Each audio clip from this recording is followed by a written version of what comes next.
大家好，歡迎收睇老假期。各位老友記，平時我哋北上鬆一鬆，按完摩多數都係 close case，最多咪加個微信，下次再約。但最近網上有一張熱貼，真係震撼咗成個老司機圈，甚至連平時唔去揼骨嘅人都加入討論。事緣有位仁兄喺網上大方分享，話自己娶咗個按摩技師、推友、足療技師，翻屋企做老婆。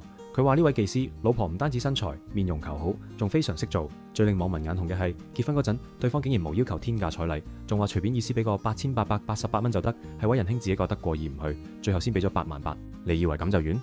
最誇張嘅係呢位老婆婚後竟然攞出以前做技師辛苦存落嘅80多萬積蓄，二話不說就花咗20萬幫老公換咗架靚車，剩翻嘅錢仲全部存起嚟做家庭基金。呢件事一出，網民即刻炸晒型。有人話呢位仁兄係英雄救美，最後執到寶。但亦有人酸溜溜咁話呢啲係共享單車被鎖死，遲早要還。到底娶個技師做老婆係點樣一種體驗？係真愛上岸，定係一場精心策劃嘅長期套路？今日老假期唔係要教大家去揾老婆，而係想同大家理性分析下喺呢場骨長情緣入面，到底有幾多真情，又有幾多計謀？我哋即刻深挖落去。呢單嘢一爆出嚟，網上嘅評論真係精彩過睇戲。老司機、純情男同埋清醒嘅網民全部出晒嚟開戰。我哋一齊睇睇點解大家嘅反應可以咁極端。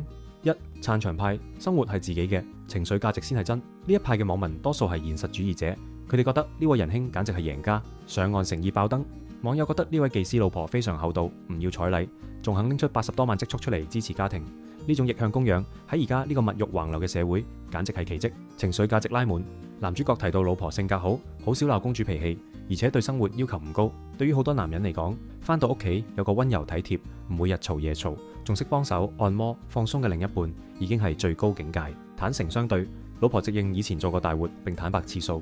支持者認為肯坦白過去，肯勤奮證，經工過日子，月薪5至6千，比起好多隱瞞過去嘅人更高尚。二、質疑派，過唔到心理關口，驚係老實人接盤。當然，另一邊廂嘅聲音都好大，佢哋嘅論點亦好辛辣。共享單車心理陰影，有網民留言話：娶咗共享單車回家，呢種說法雖然難聽，但反映咗好多男人內心深處嘅自尊心。佢哋可以接受去按，但未必接受到個老婆曾經幫好多男人按過。老實人陷阱，有人質疑技師賺夠玩夠啦，就想揾個有房有車嘅老實人嚟接盤上岸，揾個人照顧下半生。佢哋擔心呢種穩定只係暫時嘅，一旦積蓄用晒或者生活變平淡，對方會唔會掛住以前嗰種輕鬆賺快錢嘅日子？社會觀感壓力，有人擔心如果親戚朋友知道咗老婆嘅背景，呢位仁兄點樣抬起頭做人？甚至有網民酸溜溜咁話個樣整得太勁，質疑呢份美貌係咪靠金錢堆砌出嚟嘅？三、網友嘅清醒金句，面對排山倒海嘅質疑，呢位仁兄留低咗一句令全網沉默嘅金句：當今社會很乾淨的人還有多少呢？呢句話雖然極端，但確實戳中咗唔少人嘅痛點。每個人都有過去，重點係佢而家肯唔肯同你一齊建立未來。老實講，網民點講都係其次，最重要係呢位仁兄覺得值唔值？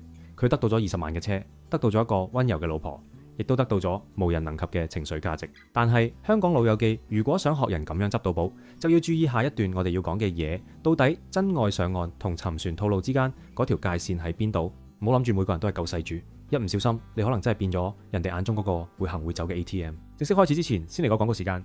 睇緊呢條片嘅大家可能揾緊北上玩樂資訊攻略，成日去玩或者經常出征嘅你，有冇試過狀態唔好，好易放煙花，又或者需要上陣時提唔起勁，唔想有尷尬情況，或者想提升表現，記得選用力神50倍濃縮秘魯黑馬卡。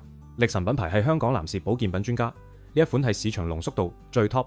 老小編真人實試過，只係食咗1盒，1個月未到就已經精神滿滿，瞓得好好，好有活力、慾望，做起事上嚟都特別有耐力。食夠3個月就連身體個底都打好埋。推薦俾睇到呢條片成日都需要用嘅你，有咗佢可以幫你加強機能，表現發揮都好啲。而家仲有全新包裝，正式登陸香港萬寧。第一次首先試下1盒體驗，如果覺得 OK 嘅買3盒裝，一個療程效果會再好啲。力神50倍濃縮秘魯黑馬卡，萬寧有售，認住力神呢個名同埋封面嗰隻黑熊就得，千祈唔好認錯隔離或者俾人講兩句就揀錯第二款。講到呢度，大家可能覺得呢位仁兄只係幸運，但其實喺香港，男人娶技師或者老咗同技師一齊，背後有一套好現實嘅情感與經濟博弈。點解啲見慣世面嘅名人，甚至係有家底嘅老人家，最後都會喺呢度沉船？一、情感角度，男人最脆弱嘅理解與服侍，情緒價值嘅致命誘惑。技師最叻嘅係提供情緒價值，佢哋好識代入女朋友身份，對你噓寒問暖。對於壓力爆煲嘅香港男人嚟講，一個唔會公主病發作，反而幫你手推足、推解壓嘅老婆，簡直係靈魂救贖、救世主情結。好多男人心入面都有種英雄救美嘅幻想，覺得自己可以帶一個女仔離開苦海。呢種心理滿足感係同普通女仔拍拖比唔到嘅。新鮮感與曖昧比起直接交易，呢種由曖昧到認真慢慢煲出嚟嘅新鮮感更令男人上癮。2. 經濟角度係天使輪融資定係龐氏騙局？短期嘅福利好似呢單 case 咁，老婆唔要彩禮，仲肯攞幾十萬積蓄出嚟幫老公換車。對於財政緊張嘅男人嚟講，無疑係一份大禮。長期嘅供養風險，但大家要睇清，技師慣咗養住一班供養者，如果對方只係將你當成其中一個人肉 ATM， 用感情手段氹你私下轉幾萬蚊，咁你就係名副其實嘅水魚。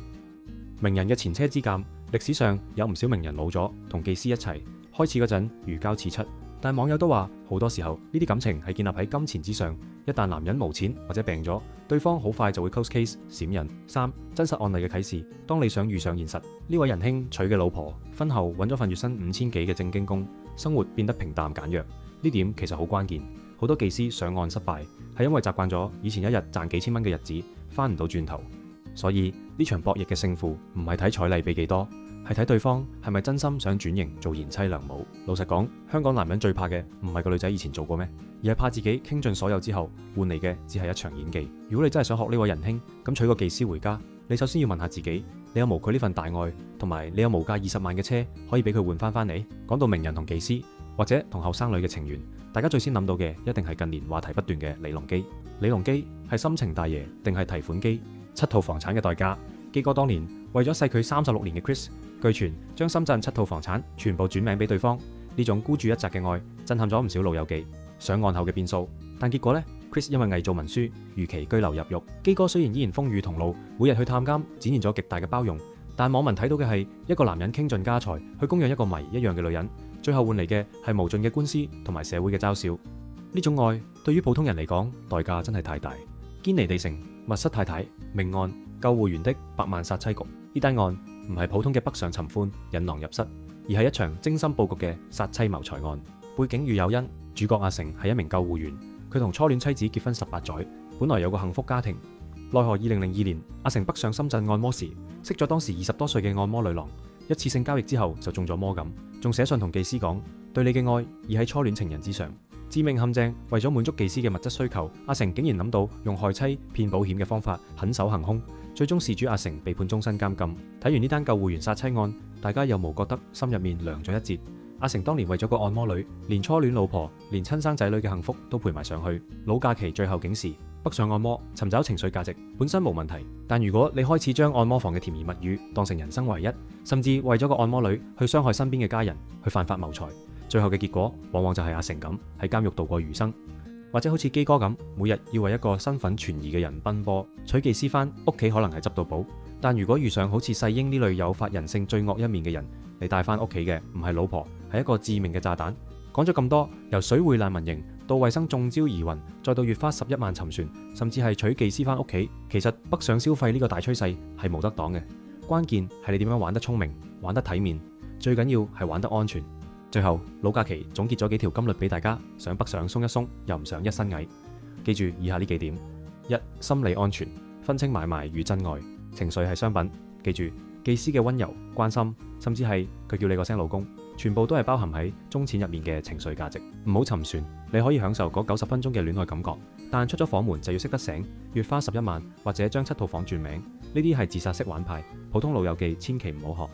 2. 財政安全，量力而為，拒絕勒索，小費要有底線，貼個膜俾300蚊，按個摩俾幾千，呢啲係破壞行情，亦係話俾人聽你係大水魚，跟翻大眾標準，手勢好咪俾多百幾，唔好因為面子而夾硬號，拒絕私下轉賬，所有消費盡量行公司收銀，任何技師叫你私下轉錢、救急或者買禮物，99%係套路。3. 法律與人身安全，唔好引狼入室。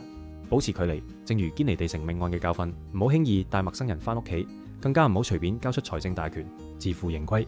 你可以學人英雄救美，娶技師，但你要過得到心理關口，同埋有心理準備，呢場投資可能會血本無歸。老實講，人生苦短，北上鬆一鬆係一種生活調劑。我哋唔需要將所有嘢都睇得太灰，但亦唔可以太天真。精明嘅男人係識得喺誘惑面前留一線，明白遊戲規則，你先至可以玩得長久。希望大家睇完呢系列專題，以後上到去都可以做個開開心心、健健康康嘅真大爺。